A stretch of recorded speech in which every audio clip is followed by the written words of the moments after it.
Hello friends, Kalro School Halol presenting this video is about standard 9th English medium subject social science. In our previous video, we were discussing about the Battle of Plassey. Battle of Plassey were fought between Sirajuddaulah and East India Company. Okay, इन दोनों के बीच में क्या reason की वजह से battle of Plassey हुआ था? Who won the battle of Plassey? East India company ने कैसे ये लड़ाई जीती थी battle of Plassey? With the help of Mir Jafar. Mir Jafar was the commando in chief of सिराजुद्दौला's आर्मी. और किस तरीके से बंगाल का नवाब बनने की लालच में वो ईस्ट इंडिया कंपनी का साथ देता है और लास्ट में जो है वो सिराजुद्दौला की तरफ से लड़ते हुए जानबूझकर आधे दिन में ही लड़ाई हार जाता है और मीर जाफर जो है वो नेक्स्ट बंगाल का नवाब बना दिया जाता है. अब battle of Buxar were fought between home, क्यों, वाई, ये सारे क्वेश्चन के आंसर है इस पैराग्राफ के अंदर, इस टॉपिक के अंदर. देखते हैं क्या है इसके अंदर. The Britishers made Mir Jafar the nawab of Bengal. Britishers ने क्या किया? मीर जाफर को बंगाल का नवाब बना दिया. एंड अंडर द डिफरेंट प्रिटेक्सेस, अलग अलग बहाने कर कर tried to extract a plenty of wealth from him. उसके पास से अलग अलग रीज़न बताकर, अलग अलग कारण बताकर उसके पास से बहुत सारे पैसे, समृद्धि, प्रॉस्पेरिटी, वेल्थ, ये सारी चीज़ें हड़पना शुरू कर दिया ईस्ट इंडिया कंपनी ने. किसके पास से? Mir Jafar. Due to their greed, और उनकी लालच की वजह से, to gain more power. East India Company को तो ज़्यादा से ज़्यादा हुकूमत चाहिए थी, बराबर और पावर चाहिए थे, तो उनकी लालच बढ़ रही थी. तो ईस्ट इंडिया कंपनी ने क्या किया? Manage to dethrone Mir Jafar.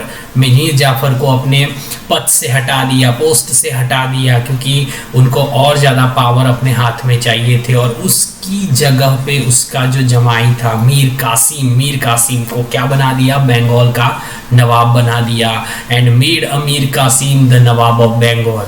Mir Qasim prove to be more ambitious than Mir Jafar. अब मीर कासिम तो मीर जाफर से भी ज़्यादा एम्बिशियस था, मीर जाफर से भी ज़्यादा ज़िद्दी था. ईस्ट इंडिया कंपनी की हुकूमत के आगे झुकने वाला वो नहीं था मीर कासिम. तो कंपनी को लगा कि हमने यहाँ पे गलती कर दी है, मीर जाफर की जगह पे मीर कासिम को बनाकर, क्योंकि Mir Qasim was more ambitious in comparison with Mir Jafar. And thus उन्होंने क्या किया? Become the threat of the company for the company, और वो जो था कंपनी के खिलाफ होने लगा. Hence Mir Qasim was remove, और उसकी वजह से मीर कासिम को हटा दिया ईस्ट इंडिया कंपनी ने. और Mir Jafar was again made the nawab. फिर से मीर जाफर को नवाब बना दिया गया. अब मीर कासिम को ये इंसल्टिंग लगा कि भाई ऐसा कंपनी ने क्यों किया. तो Mir Kasim took refuge with the nawab of Awadh. वो अवध के नवाब से जाके मिल गया. उन्होंने बदला लेने की सोच ली कि हम लड़ाई लड़ेंगे ईस्ट इंडिया कंपनी के खिलाफ, nawab of Awadh. During this time, Mughal empire Shah Alam had come to Awadh. उस टाइम पे मुगल का जो एम्पायर था, empire means king, nawab, Mughal का जो नवाब था जिसका नाम क्या था? Shah Alam, had come to Awadh. वो कहाँ पे आया हुआ था? अवध में आया हुआ था. So all these three, इन तीनों ने मिलकर, कौन तीनों? Mir Kasim number 1, nawab of Awadh number 2 and Shah Alam, ठीक है, number 3, Mughal empire Shah Alam number 3. ये तीनों ने मिलकर डिसाइड किया कि so all three of them decided to join hands. तीनों ने क्या कर लिया? join hands, हाथ मिला लिए, and fight the company untidily and thus declare a war. और उन्होंने क्या डिक्लेयर कर दिया? वॉर डिक्लेयर कर दिया. एट बक्सर एक प्लेस था जहाँ पे लड़ाई हुई थी, इसीलिए उसको नाम क्या दिया गया है? Battle of Buxar. At the Buxar east India company fought against the untied army. 22 अक्टूबर 1764 को ये लड़ाई लड़ी गई, इन विच जिसके अंदर अनटाइडेड आर्मी लॉस्ट. और अनटाइडेड मीन तीनों की आर्मी मिलकर जो लड़ाई लड़ रही थी. कौन कौन था?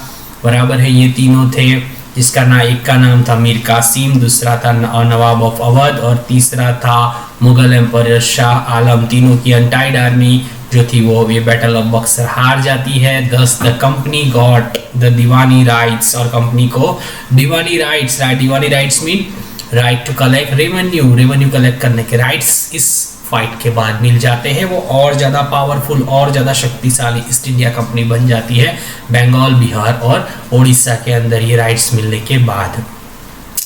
अब नेक्स्ट जो हमारा पॉइंट है वो है expansion of the company rule. Battle of Plassey और बैटल ऑफ बक्सर, ये दोनों, बैटल ऑफ प्लासी और बैटल ऑफ बक्सर, ये दोनों की लड़ाई जीतने के बाद ईस्ट इंडिया कंपनी की लालसाएं, एम्बिशंस वॉज इंक्रीज्ड, बढ़ने लगे, बराबर है। उनके अंदर की जो लालच थी, the greed was also increased.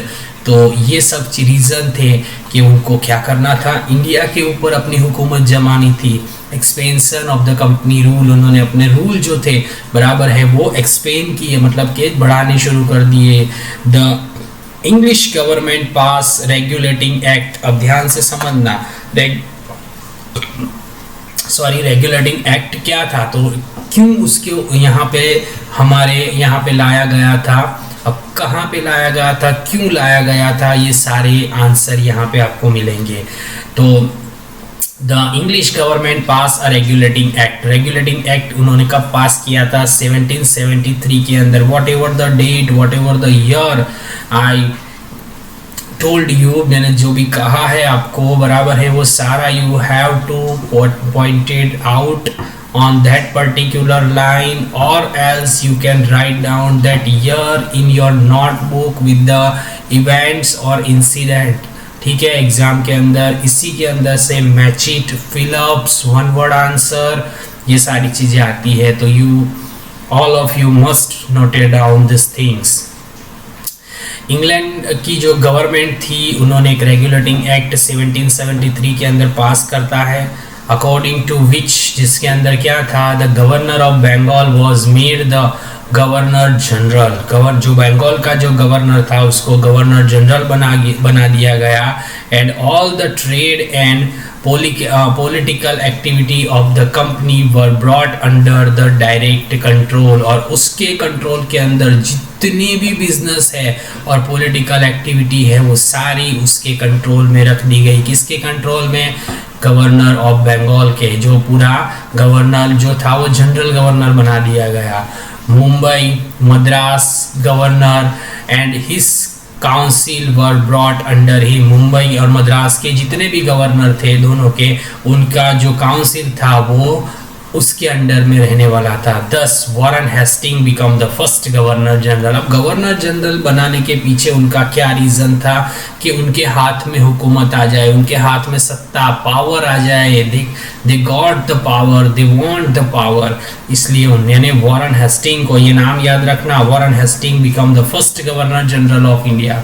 During his tenure the first Maratha war, remember this incident, first Maratha war जब लड़ा गया था तब ईस्ट इंडिया कंपनी का गवर्नर जनरल कौन था, वॉरेन हेस्टिंग था, बराबर। First Maratha war and the second Mysore war with the Haider Ali of Mysore. Mysore का जो किंग था, मैसूर का जो लीडर था वो हैदर अली जो था मैसूर का, उसके साथ ये लड़ाई लड़ी गई थी, जिसको मैसूर वॉर के नाम से हिस्ट्री के अंदर जाना जाता है। Was waged The problem for the East India Company increased because it had to face both the powers simultaneously। अब ईस्ट इंडिया कंपनी के लिए प्रॉब्लम जो थे वो इंक्रीज हो रहे थे, क्योंकि ये दोनों पावर जो थे उनको संभालना मुश्किल हो रहा था। उसके बाद गवर्नर जनरल जो वॉरेन हेस्टिंग थे वो ये कंट्रोल नहीं कर पा रहे थे, इसलिए कॉर्नवालिस, बराबर, Cornwallis took over the governor general after William Hasting. William Hasting के बाद विलियम कॉर्नवालिस को गवर्नर जनरल बना दिया गया। During the tenure of the Cornwallis का जो टाइम पीरियड था उसके अंदर तीसरा मैसूर का war, the third Mysore war took place with the Tipu Sultan. Tipu Sultan जो लीडर था, बराबर है, उसके साथ में तीसरा मैसूर का वॉर लड़ाई लड़ी गई, famously known as the tiger of Mysore. Tipu Sultan was famously known as the tiger of Mysore. Mysore के टाइगर के नाम से जाना जाता है Tipu Sultan, we all know that, बराबर। The company had to join hands with the Maratha. Company ने क्या किया, मराठा के साथ हाथ मिला लिए। एंड द निज़ाम के साथ, निज़ाम जो था to defect the Tipu Sultan, और निज़ाम ने क्या किया, टीपू सुल्तान को हरा दिया। Tipu could not win against the combined force, जो combined force east India company और मराठा और निज़ाम की जो आर्मी थी उनके सामने वो टिक नहीं पाया। निज़ाम की आर्मी और ईस्ट इंडिया कंपनी के सामने वो टिक नहीं पाया और combined forces के सामने वो टिक नहीं पाता है, and had to accept the ट्रीएटी, और उसको ये treaty means one kind of agreement जो उसको साइन करना पड़ा। अब ये एग्रीमेंट क्या था, वो किस तरीके से का था, वो हमको यहाँ पे बताया गया है। आफ्टर कॉर्नवालिस के बाद सर जॉन शॉर को गवर्नर जनरल बनाया गया, became the governor general due to some rigid policies adopted by him. उनकी जो पॉलिसीज थी वो कुछ हटके थी, इसकी वजह से East India Company fame decline and Maratha become stronger. East India company के पावर जो थे वो धीरे धीरे कम हो रहे थे और मराठा उस टाइम पे स्ट्रॉन्ग बन रहे थे। So governor general Wellesley who came after John Shore के बाद नया गवर्नर जनरल आता है जिसका नाम क्या था, Wellesley, got the responsibility of making the company supreme in India, और who take the responsibility to making the company supreme in India, governor general Wellesley को गवर्नर बनाने के बाद ईस्ट इंडिया कंपनी को लगता है कि वो उनके जो रूल्स है उसकी वजह से ईस्ट इंडिया कंपनी अपने पावर जो है वो वापस से गेन करेगा। Wellesley introduce the subsidiary alliance system. Wellesley ये सब्सिडरी अलायंस सिस्टम लेके आया था। सब्सिडरी अलायंस सिस्टम क्या था वो मैं तुमको बताऊंगा, लेकिन उससे पहले किसने उसको इंट्रोड्यूस किया था वो जानना बहुत ज़रूरी है, governor general Wellesley. The conditions of the system and the state adopted under this are as follow. ये जो कंडीशन थी और इसके टर्म्स थे, रूल्स थे, रेगुलेशंस थे, what ever the terms and condition of the subsidiary alliance system is given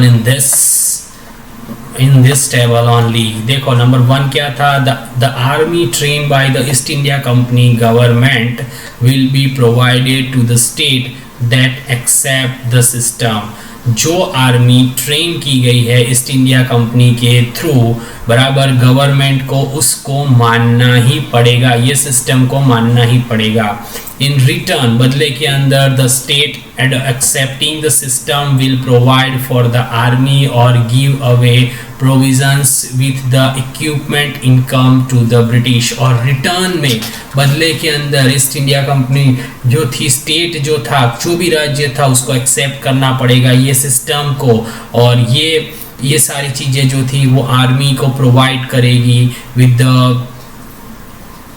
provenance equipments income for the British rule to the India बराबर।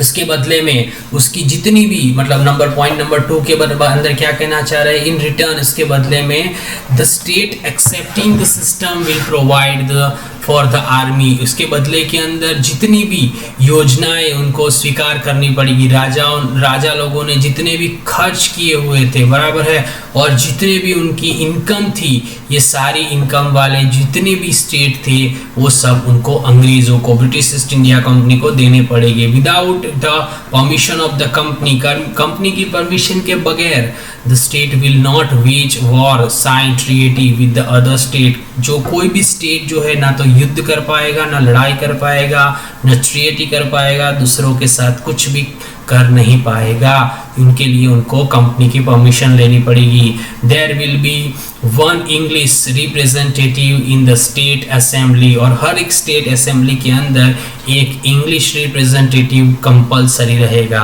Other foreigners not to be employed in the state, और दूसरे जो foreigner थे east India company, England के अलावा जितने भी foreigners थे उनको किसी भी स्टेट के अंदर जॉब नहीं दिया जाएगा बराबर।